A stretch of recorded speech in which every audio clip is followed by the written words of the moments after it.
এক মেয়ে এসএসসি পরীক্ষা দিতে গেছে, কিন্তু সেই মেয়েটি সারা বছর কোনো লেখাপড়া করেনি। নকল করার ভরসায় সারা বছর লেখাপড়া না করে মোবাইল টিপেই কাটিয়েছে। তারপর পরীক্ষা দিতে গিয়ে পরীক্ষার হলে ঢুকে দেখে সর্বনাশ, তাদের রুমে যে স্যারের গার্ড দিতেছে সে বাজ পাখির মতো দূরদৃষ্টি সম্পূর্ণ। তার চোখ ফাঁকি দিয়ে নকল করা একেবারেই অসম্ভব।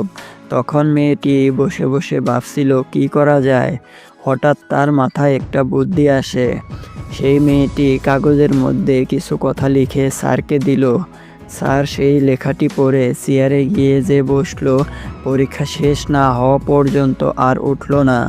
আর এই দিকে সেই মেয়েটি সুযোগ পেয়ে উড়াধুরা নকল করে পরীক্ষায় সকল প্রশ্নের উত্তর লিখে ফেলল।